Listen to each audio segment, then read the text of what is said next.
नमस्कार, बहुत बहुत स्वागत है आपका शहर के number 1 channel city news Muzaffarpur में। मैं अर्पिता परमार आज दिन भर की खबरों से करवाऊंगी आपको रूबरू। खबरों की ओर बढ़ने से पहले एक नजर डालते हैं आज की हेडलाइंस पर।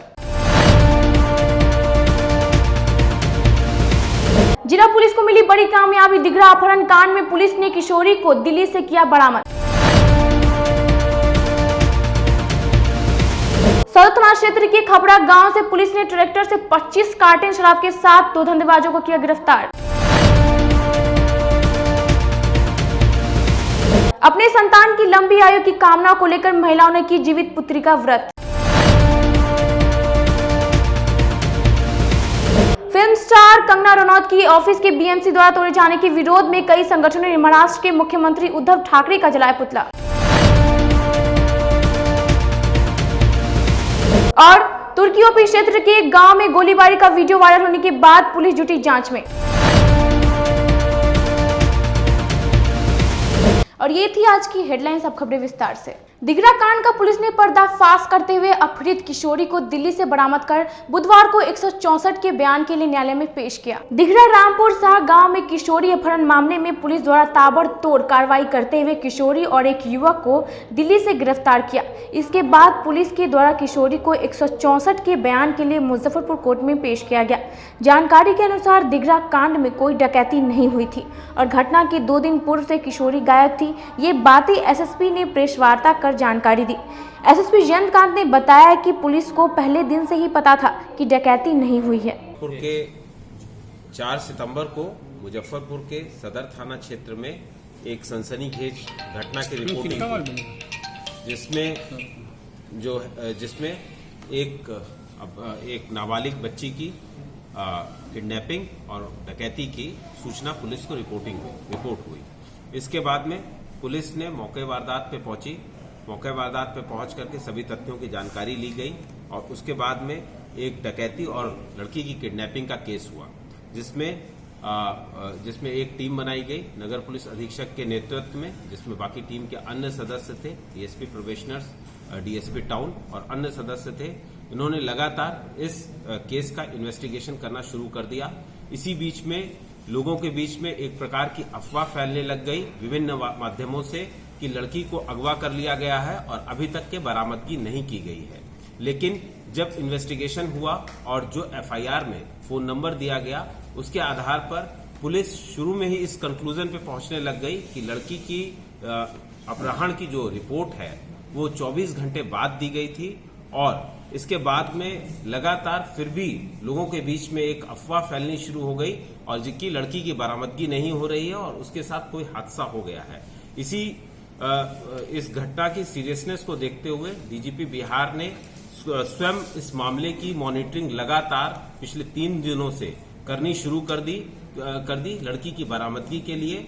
और कल बीती रात उन्होंने जहां से लड़की की बरामदगी अन्य राज्य से हुई है, दिल्ली से, वहां के भी कुछ अधिकारी की, जिसके पश्चात में बिहार के मुजफ्फरपुर द्वारा भेजी गई टीम को सपोर्ट मिला वहां पर और वहां पर लड़की की बरामदगी कर ली गई है। लड़की की बरामदगी करने के पश्चात में उसको कोर्ट में बयान कराया गया और जो इनिशियली हम लोगों को लड़की का जो बयान 161 सीआरपीसी में लिया गया, उसमें ये बात स्पष्ट तौर पे नजर आई है कि किसी भी तरीके की कोई डकैती की घटना उस दिन नहीं हुई थी। 3 और 4 तारीख की रात को लड़की ने स्वयं अपने बयान में इस बात के लिए बात बताई कि वो 2 तारीख को ही घर से चली गई थी और इस बात की जानकारी उसके घर वालों को भी थी। लेकिन फिर उसके बाद में लगातार इस प्रकार की अफवाहें फैलनी शुरू हो गई कि लड़की को अगवा कर लिया गया है, जिसको कई माध्यमों से पूरे जगहों पर फैलाया गया और बाद में ये बात सरासर झूठी निकली।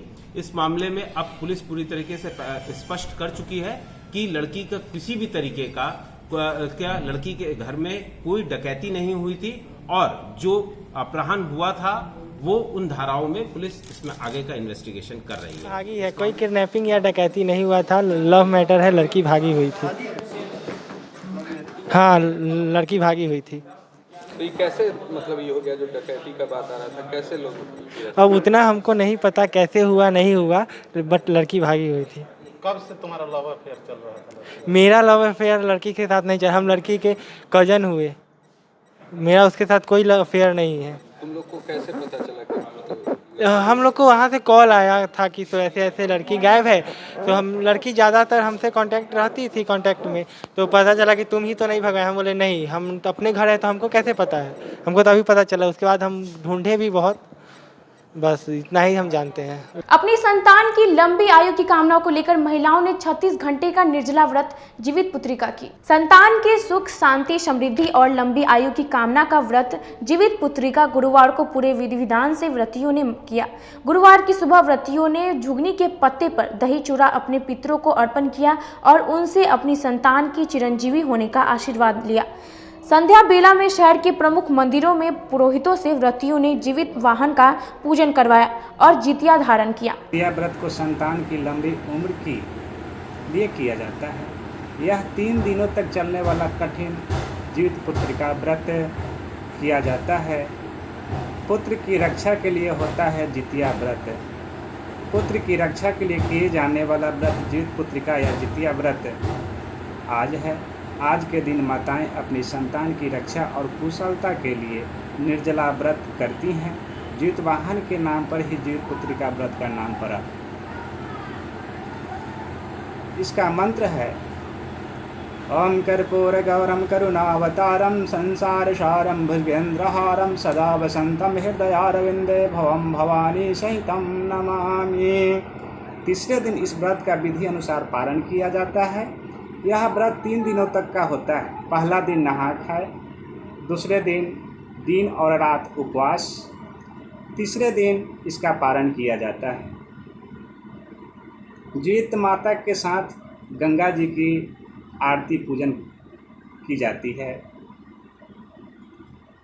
व्रत में बेहद जरूरी है ये महत्वपूर्ण बातें।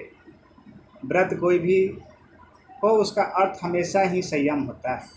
व्रत के दौरान मन वचन और कर्म की शुद्धता बेहद जरूरी है, इसलिए मन और शरीर को संयमित रखें। किसी के प्रति न तो गलत सोचे और न ही गलत बोले, अन्यथा व्रत में से मिलने वाला पुण्य नष्ट हो जाता है।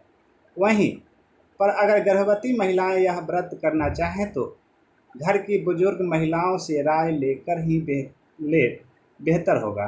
सदर थाना क्षेत्र के खपरा गांव में पुलिस ने गुप्त सूचना के आधार पर छापेमारी कर एक ट्रैक्टर से 25 कार्टन शराब के साथ 2 धंधेबाजों को किया गिरफ्तार। सदर थाना क्षेत्र के खपरा से पुलिस ने गुप्त सूचना के आधार पर छापेमारी कर ट्रैक्टर में बने तहखाने में छुपाकर रखे तकरीबन 24 कार्टन शराब जब्त किया।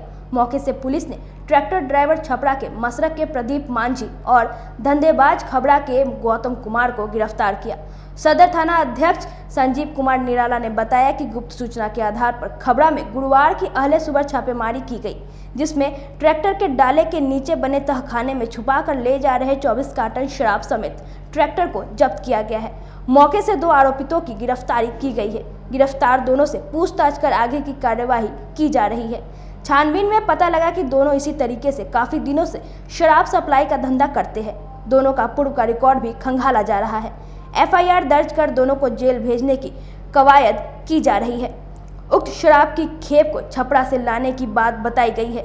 इसे खबरा में ठिकाना लगाने की तैयारी थी। गुप्त सूचना मिली कि एक ट्रैक्टर पीला रंग का है और उसमें विशेष रूप से उसको मॉडिफाई करके केबिन बना हुआ है जिसमें भारी मात्रा में शराब है। और उसी सूचना के आधार पर हम लोगों ने कार्रवाई किया और शराब के साथ ट्रैक्टर और 2 व्यक्ति को गिरफ्तार किया।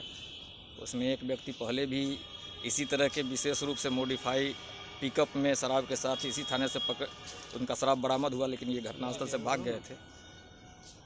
कौन आदमी हो, पहचान नहीं? और गौतम ओझा हैं जो खबरा के रहने वाले। शराब कहाँ से कहाँ जा रहा था? ये शराब जो हम लोगों को सूचना है उसके आधार पर ये रेवा घाट से कहीं से ला रहे थे। आगे की कार्रवाई जांच की जा रही है कहाँ से ला रहे थे। कितना कार्टन शराब है सर इसमें? इसमें लगभग 25 कार्टन शराब है। कल्याणी चौक पर हिंदू पुत्र संगठन के सदस्यों ने फिल्म स्टार कंगना रनौत के ऑफिस को बीएमसी द्वारा तोड़े जाने के खिलाफ महाराष्ट्र के मुख्यमंत्री का पुतला जलाकर अपना विरोध जताया। गुरुवार को कल्याणी चौक पर हिंदू पुत्र संगठन द्वारा महाराष्ट्र के मुख्यमंत्री का पुतला फूंका गया। पालघर के संतों की हुई हत्या मामले और सुशांत सिंह राजपूत आत्महत्या मामले को लेकर जिस प्रकार सीबीआई जांच से महाराष्ट्र सरकार भाग रही थी, उससे ये साफ लगता है कि सरकार सच छुपाने में लगी है। महाराष्ट्र सरकार के गलत नीतियों के विरोध में आज उद्धव ठाकरे का पुतला दहन हमारे हिंदू पुत्र संगठन के द्वारा किया गया। आज कुछ दिनों पहले आपने देखा कि पालघर के संतों की 2 निर्मम संतों की निर्मम तरीके से हत्या कर दी गई थी, लेकिन महाराष्ट्र प्रशासन ने उसे लिपापोती करने का काम किया और सिर्फ नाम के लिए, दिखावे के लिए कुछ अभियुक्तों को गिरफ्तारी की। लेकिन पुलिस प्रशासन ने केस को इस तरह से तोड़ मरोड़ कर ये कोर्ट में पेश किया कि लगभग अधिकांश अभियुक्त आज जमानत पर बाहर है। आज हमारे बाला साहब ठाकरे की आत्मा रो रही होगी, क्योंकि वो हमेशा शुरू से ही हिंदुत्व के विचारधारा पर चलते आए थे और आज उनका ये कपूत उनको तिलांजलि देने का ये कार्य कर रहा है। और मैं महाराष्ट्र सरकार से फिर ये विरोध करता हूँ महाराष्ट्र सरकार का, क्योंकि महाराष्ट्र सरकार अब बोलने का हक भी छीनना चाहती है। क्योंकि कल आपने कुछ दिन पहले कंगना रनावत ने सुशांत सिंह राजपूत के हत्या के जांच के लापरवाही के लिए आवाज़ उठाया, तो आप लोगों ने देखा कि शिवसेना और महाराष्ट्र सरकार के लोग गलत शब्दों के साथ उन पर हमलावर तरीके से आगे बढ़े। लेकिन कंगना रनावत, तुम्हारे पीछे पूरा हिंदू पुत्र संगठन है और कुछ गलत नीतियों का हवाला देते हुए ये जो महाराष्ट्र सरकार उनके कार्यालयों को तोड़ने का कार्य किया। लेकिन आप आज जानते हैं कि हज़ारों की संख्या में बॉम्बे में अवैध बिल्डिंग खड़े हैं, लेकिन उन्हें तोड़ने की सरकार की हिम्मत नहीं है। और कंगना रनावत को मैं ये फिर बताना चाहता हूँ कि आपके साथ आपका पूरा फैन आपके पीछे खड़ा है। सरैयागंज टावर चौक पर खत्री महासभा के सदस्यों ने महाराष्ट्र सरकार द्वारा फिल्म स्टार कंगना रनौत पर कार्रवाई किए जाने के विरोध में महाराष्ट्र के मुख्यमंत्री उद्धव ठाकरे का पुतला जलाकर विरोध जताया। गुरुवार को सरैयागंज टावर चौक पर खत्री युवा महासभा के सदस्यों ने महाराष्ट्र के मुख्यमंत्री उद्धव ठाकरे और शिवसेना के नेता संजय राउत का पुतला फूंका। महासभा के सदस्यों का कहना था कि सुशांत सिंह राजपूत को आत्महत्या के लिए मजबूर करने वाले अपराधियों को महाराष्ट्र सरकार और शिवसेना का संरक्षण प्राप्त है, जिससे यह लगता है कि महाराष्ट्र सरकार बिहार के बेटे को न्याय दिलाना ही नहीं चाहते। इसलिए तो सुशांत के न्याय के लिए आवाज उठाने पर कंगना रनौत के कार्यालय को बीएमसी ने जेसीबी से ध्वस्त कर दिया। हम लोग देखे कि आज हमारे एक क्षत्रिय बहन जो आज देश के लिए सच्चाई के पथ पर चल रही थी, हमारे बिहारी भाई राजपूत सुशांत सिंह राजपूत की जो निर्मम हत्या की गई एक साजिश के तहत, वो भी एक बिहारी को समझ के, एक निर्दलीय समझ कर उसके साथ जो हत्या की गई है, उसके लिए एक महिला होकर वो उसने एक महाराष्ट्र सरकार से आवाज़ बुलंद किया और ललकारा। तो आज महाराष्ट्र सरकार में बखलाहट हो गई है। वो लोग बखलाहट में उस एक महिला को गाली बक रहे हैं, उसकी बुलडोजर से मकान तोड़वा रहे हैं। एक तरफ महाराष्ट्र सरकार बोलती है कि महिला को आरक्षण दिया जाए, महिला सशक्तिकरण पर जोर देते हैं, और एक तरफ एक बेचारी महिला के साथ अत्याचार का ढिंडोरा पीटा जा रहा है। ये कहाँ का न्याय है? ये महाराष्ट्र सरकार द्वारा जो वर्ग के लोगों को संरक्षण दिया जाता है, जहरीली नशीले पदार्थों का कारोबार का महाराष्ट्र सरकार के द्वारा ये साफ हो गया कि किया जा रहा है। और एक महिला ने उसे ललकारा है।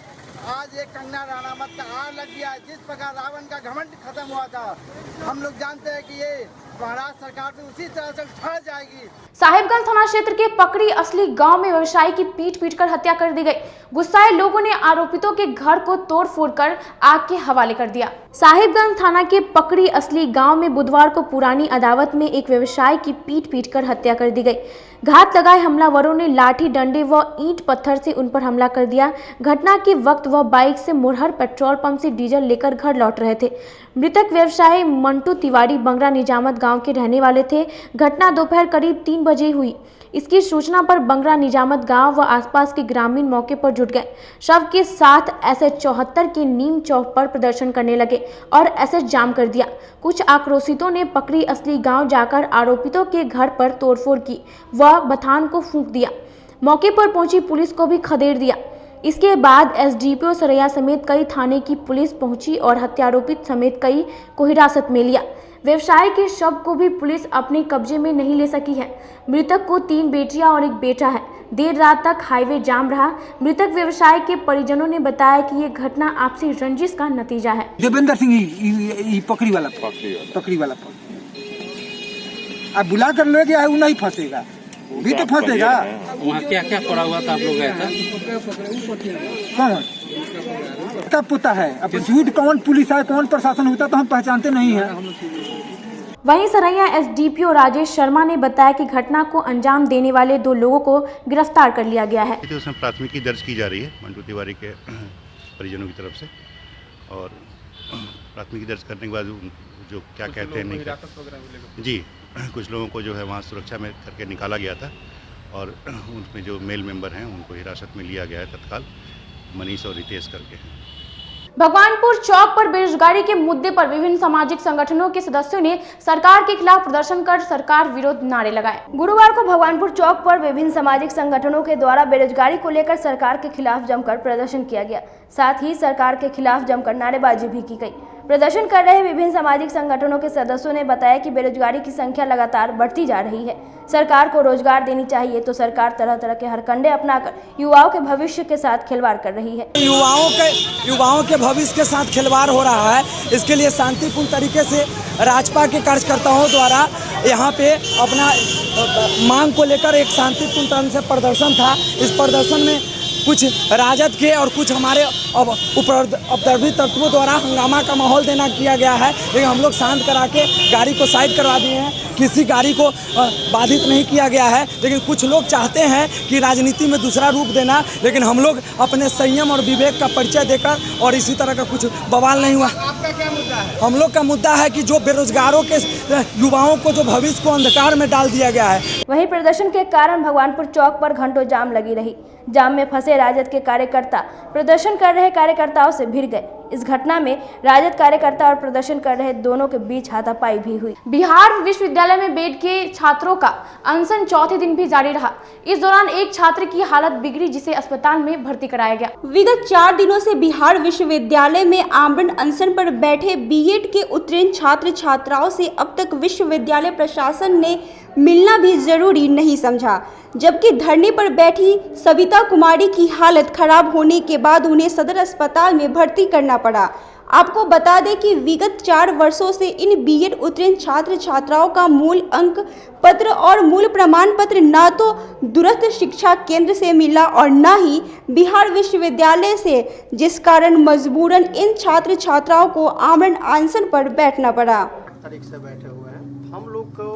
हम लोगों की सिर्फ यही मांग है कि जिस अधिकार से दूरस्थ शिक्षा निदेशालय अर्थात DDABRA यूनिवर्सिटी जो है, हम लोगों का एडमिशन लिया 2014-16 में बीएड के लिए, और एडमिशन से लेकर के हम लोगों का एग्ज़ाम्स कंडक्ट किया और 16 में हम लोगों को रिजल्ट दिया, अर्थात 17 तारीख अर्थात 7/2/17 को हम लोगों को रिजल्ट जारी किया अपने वेबसाइट पर, और आज तक 3.5 साल बीत जाने के बावजूद भी हम लोगों को अभी तक मूल अंक पत्र और प्रमाण पत्र नहीं दिया है।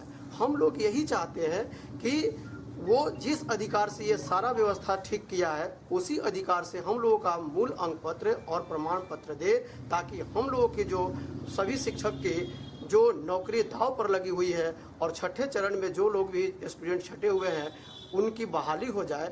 ज़्यादा हम लोग कुछ कहने की जरूरत नहीं है। अब वक्त तो चला एक छोटे से ब्रेक का, कहीं में जाइए, देखते रहिए city news Muzaffarpur. Career achievers आपके विश्वास पर खरा उतरने वाला कोचिंग संस्थान है।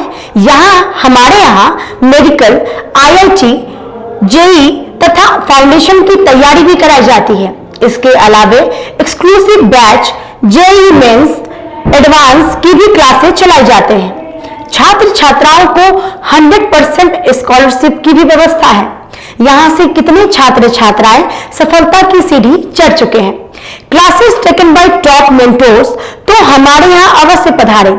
तो हमारा पता याद रखें, हमारा पता है career achievers, Mithanpura, near north point school, और हमारा कॉन्टेक्ट नंबर है 8002479735, या फिर आप हमें कांटेक्ट कर सकते हैं 8877430251 पर। सबसे बड़ी बात तो ये है कि हम चाहते हैं कि हमारे इस मिशन में हमारे बच्चे गंगा पार करके उस पार नहीं जा पाए। यही नहीं, मिशन तो तब सक्सेसफुल होगा जब गंगा पार के बच्चे यहाँ एडमिशन लेने के लिए मार करेंगे। इसी आशा के साथ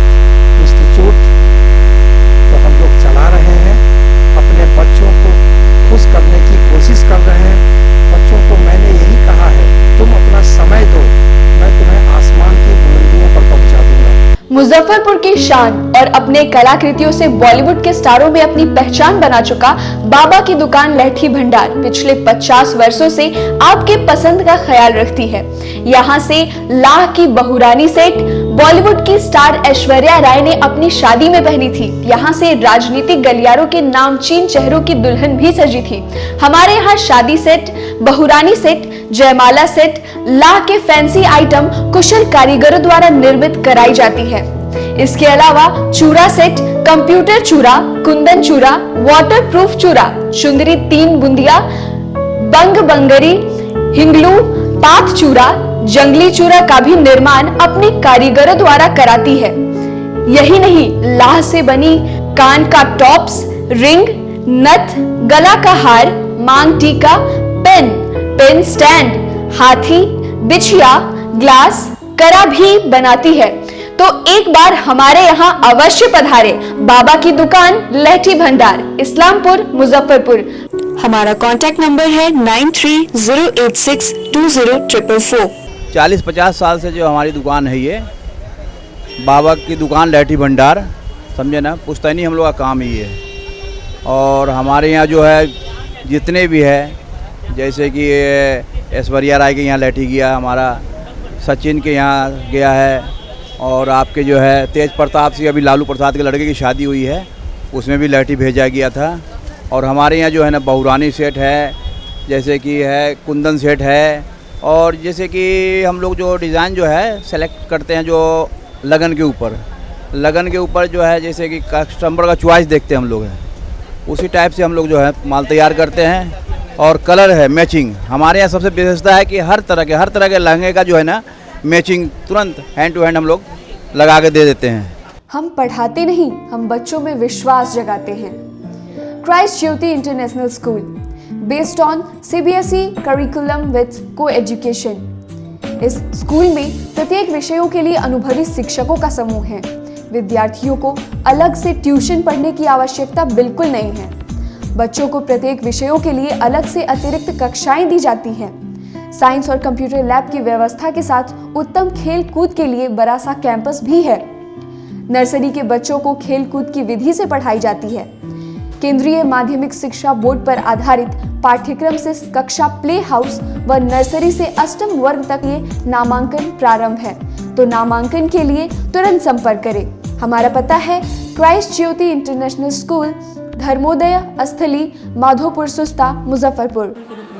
ज्वाइन किया क्राइस्ट ज्योति स्कूल को, और यहाँ की व्यवस्था, यहाँ के पेरेंट्स सारे लोग पूरी तरह से बच्चों की पढ़ाई के प्रति जो केयरलेस थे, मैंने उन्हें जागरूक करने की कोशिश किया और उस व्यवस्था को बदलने के लिए मैं हर संभव प्रयास करती हूँ। जहाँ तक हो पाएगा मैं इसे आगे बढ़ाऊँगी, इसे आगे बढ़ाना ही मेरा कर्तव्य है। ब्रेक के बाद आप सभी दर्शकों का सिटी न्यूज़ मुजफ्फरपुर में स्वागत है। अब बढ़ते हैं अगली खबरों की ओर। तुर्की ओपी के एक गांव में एक युवक द्वारा सरेआम गोली फायरिंग का वीडियो वायरल होने के बाद पुलिस जांच में जुटी। तुर्की ओपी क्षेत्र के गोड़िहारी गांव में जमीनी विवाद को लेकर 2 पक्षों में हिंसक झड़प का वीडियो वायरल होने के बाद तुर्की ओपी ने मामला दर्ज कर कार्रवाई तेज कर दी है। इस हिंसक झड़प में गोलीबारी करते 2 युवक दिख रहे हैं।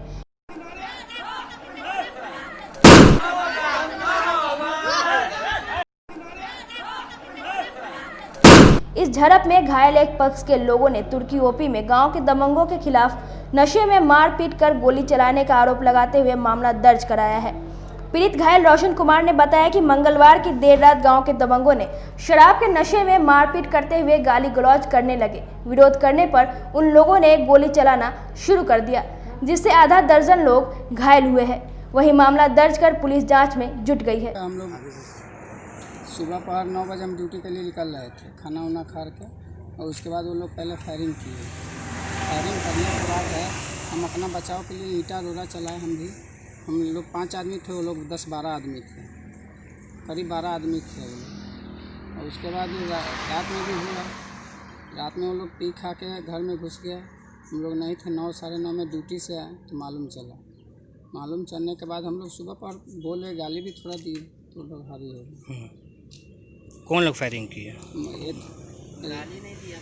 कौन लोग फायरिंग किए? फायरिंग किए संजीत सिंह थे, मनीष कुमार सिंह थे और राजीव कुमार। घटना की वजह क्या?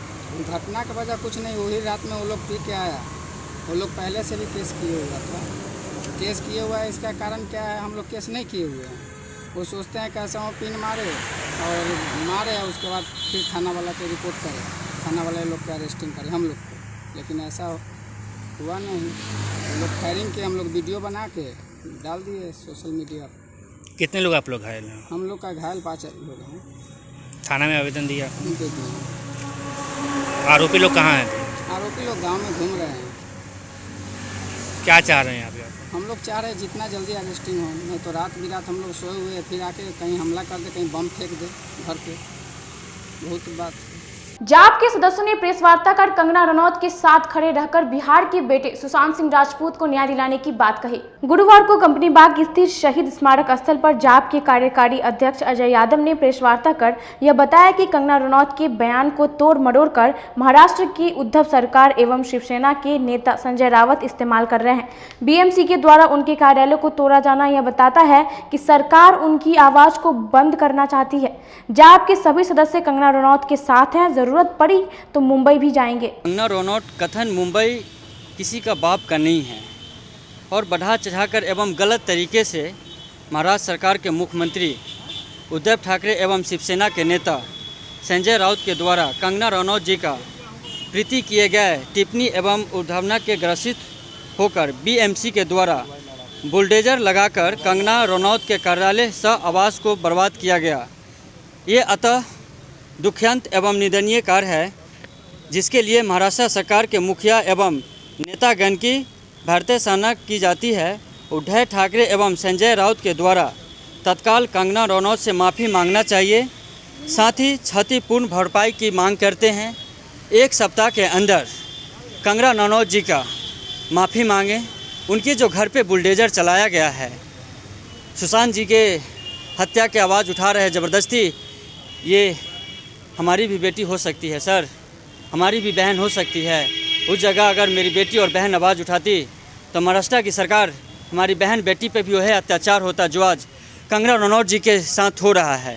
हम 1 सप्ताह के अंदर महाराष्ट्र की सरकार से आग्रह करेंगे कंगना रनौत के साथ माफ़ी मांगे और उनकी क्षति पूर्ण करे। अगर नहीं किए तो हम 1 सप्ताह के अंदर मुंबई जाएंगे और मेरी लंबी लड़ाई होगी मुंबई महाराष्ट्र जाके, कोई कंप्रोमाइज नहीं। प्रधानमंत्री जन कल्याण कार्यकारी योजना के प्रचार प्रसार अभियान का शुभारंभ गुरुवार को बिहार प्रदेश अध्यक्ष द्वारा किया गया। गुरुवार को मस्जिद चौक स्थित एक विवाह भवन के सभागार में प्रधानमंत्री जन कल्याणकारी योजना प्रचार प्रसार अभियान के सदस्यों ने बैठक की। बैठक में अभियान के बिहार प्रदेश अध्यक्ष कैप्टन जयशंकर झा ने सभी सदस्यों को बूथ स्तर पर प्रधानमंत्री द्वारा चलाए जा रहे जन कल्याणकारी योजनाओं की जानकारी जन जन तक पहुँचाने का काम एक अभियान के तहत चलाने का आह्वान किया। हमारे रंजन ओझा जी युवा के अध्यक्ष महिला मोर्चा एवं अन्य दल को बहुत बहुत धन्यवाद।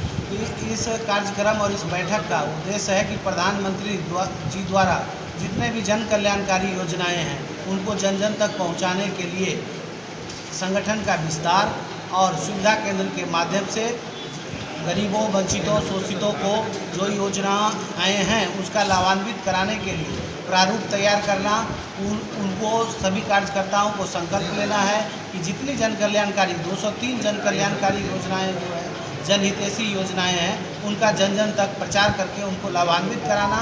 उसके बाद ही जो है हमारा देश आत्मनिर्भर हो सकता है। व्यक्ति आत्मनिर्भर होगा तो ही राष्ट्र आत्मनिर्भर होगा। बेरोजगारी के मुद्दे पर जिला राजद के सदस्यों ने कल रात 9 बजे 9 मिनट के लिए बत्ती बुझाओ लालटेन जलाओ अभियान चलाया। जिले के राजद नेताओं ने कल रात 9 बजे 9 मिनट के लिए बेरोजगारी के खिलाफ लालटेन मोमबत्ती जलाकर अपना विरोध जताया। प्रतिपक्ष के नेता तेजस्वी यादव के आह्वान पूरे बिहार में एक दिन के लिए राजद के कार्यकर्ताओं ने अपना विरोध जताया। युवा राजद के प्रदेश प्रवक्ता दीपक ठाकुर ने कहा कि सरकार की ऐसी नीति हो गई है कि सभी विभाग में नौकरी खत्म होती जा रही है। आदरणीय नेता प्रतिपक्ष तेजस्वी यादव जी के आह्वान पे आज बिहार के तमाम बेरोजगार युवाओं राष्ट्रीय जनता दल युवा राष्ट्रीय जनता दल के साथ हमें आम आह्वान का भी सहयोग मिला है। इस बेरोजगारी के खिलाफ जो वर्तमान सरकार में लगातार युवा बेरोजगार हो रहे हैं, इसको लेकर के आज हम लोगों ने लालटेन दिया और मोमबत्ती जलाने का काम किए हैं और इसके माध्यम से सरकार को हम लोगों ने चेताया है कि आपके राज्य में कितना बेरोजगारी हुआ है। इस कार्यक्रम में हमें अपने दल के साथ साथ आम आवाहन बेरोजगार युवाओं जो रोजगार के लिए दर दर की ठोकरें खा रहे हैं उनका भी सहयोग हुआ है, और उससे भी ज़्यादा सहयोग हमको उन युवाओं का हुआ है जो रोजगार में है। और प्रतिदिन पता चलता है कि जब वो ऑफिस के लिए तैयार होते हैं तो अखबार में न्यूज आता है कि फलाने विभाग से इतना को रोजगार में से हटाया गया, इतनी नौकरियां ख़त्म की गई। इन सब को लेकर के हम लोगों ने लालटेन मोमबत्ती दिया जलाने का काम किया और भारी संख्या में हम लोगों को अति हुआ है, समर्थन प्राप्त हुआ है। और यही युवा मिलकर के आने वाला समय में बिहार में युवा की सरकार, तेजस्वी यादव की सरकार बनाएंगे। सामाजिक संघर्ष मोर्चा के सदस्यों ने कटरा प्रखंड के शिवदासपुर पंचायत में प्रधानमंत्री आवास योजना में घोटाले की जांच को लेकर जिलाधिकारी को ज्ञापन सौंपा। गुरुवार को सामाजिक संघर्ष मोर्चा मुजफ्फरपुर के सदस्यों ने जिलाधिकारी डॉक्टर चंद्रशेखर सिंह से मिलकर कटरा प्रखंड के शिवदासपुर पंचायत में प्रधानमंत्री आवास योजना की जाँच की मांग की। मोर्चा के अध्यक्ष गौरव सिंह ने बताया कि प्रधानमंत्री आवास योजना में ग्रामीण क्षेत्रों में भारी घोटाला हो रहा है।